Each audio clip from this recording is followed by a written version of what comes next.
And CBS News political director and Face the Nation moderator John Dickerson joins us now from Farmville, Virginia. And John, lots to get to, but just with regard then to the candidates themselves, if surrogacy is still really the point at a vice presidential debate, to reduce this perhaps overly simply to winners and losers, was there a clear winner last night?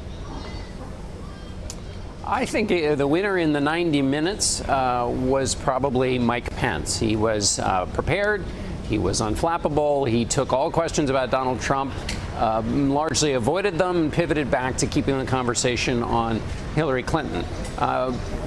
Senator Kaine, by comparison, was constantly interrupting, which came across as a little over-caffeinated and rushed. Now, that's in the 90 minutes. I think in the days after the debate, the obvious thing the Clinton team will push is the fact that Mike Pence often and repeatedly refused to kind of come to the aid or defense of the candidate he's running with. Often said that Donald Trump didn't say things that he in fact did say.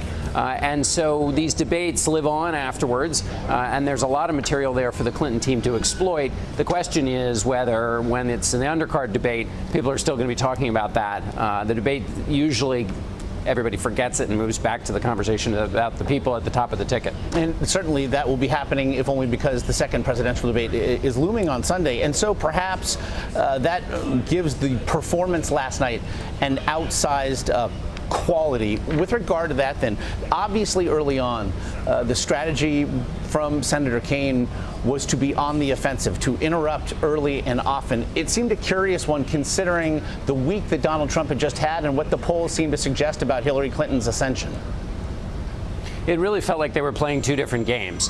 That on the one hand, you had Senator Kaine came in with a strategy, interrupt constantly and just stay in Mike Pence's face, keeping Donald Trump on the stage as much as possible, at least figuratively. And that was a kind of general election strategy, it felt like.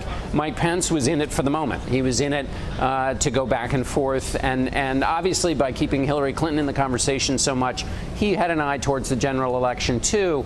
But he seemed more concerned with the actual debate that was taking place in the moment, and Kaine just had was willing to basically lose on style for a larger goal. More than once, in fact, deploying canned lines. I know you, in fact, refer to the actual canned line regarding a canned line as the rare toucan, and kudos to you, my friend. Meanwhile, with regard to Mike Pence, then, if he seemed to, if nothing else, not take the bait repeatedly. At one point, Senator Kaine actually referred to the fact that he'd 6 times asked Governor Pence to defend something with regard to Donald Trump, and 6 times he had refused. That revealed itself as a strategy unto itself. Well, that's right. Exactly. Mike Pence's strategy was to, take all incoming on Donald Trump, duck them, and then turn the conversation back to Hillary Clinton. That is a, time-tested strategy. The question is, now that we're in the day after, what does that mean when you have a running mate who won't stand up for the person at the top of the ticket? Does that mean that they were, that's an unanswered question. And Tim Kaine wasn't bringing up just tiny little things. And then when Mike Pence did defend Donald Trump on issues like, say, Russia, his description of the Russian leader, Vladimir Putin, was far different than the one that Donald Trump has painted. And so that raises questions about what Donald Trump really does believe and think. That undoubtedly will come up at the next debate. And so there were some, in the times he did talk about Donald Trump, there were some areas where they just don't match up. So, again, that's what will live on afterwards beyond the night. It also seemed, in the end, to present some moments that we simply haven't seen in certainly this general election cycle with regard to questions regarding the respective men's faiths and how it informed their feeling about a woman's right to choose. What did you make of a rather thoughtful end, I suppose, to what, to your point, had been a bicker fest to that point? Yeah, well, that was what made it so interesting. Is you had two men of faith talking about how they navigate around the difficult intersection between their private faith and their public roles. On abortion, on the death penalty, it was there for a moment what you might hope a debate would be like between two people who hope to have positions of such power. But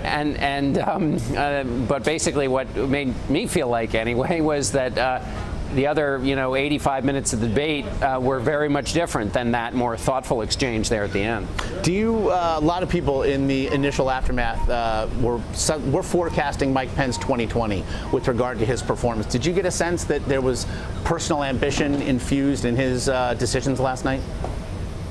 Yeah, that was the assessment of a lot of our colleagues. The idea was that Tim Kaine was running for 2016, Mike Pence was running for 2020.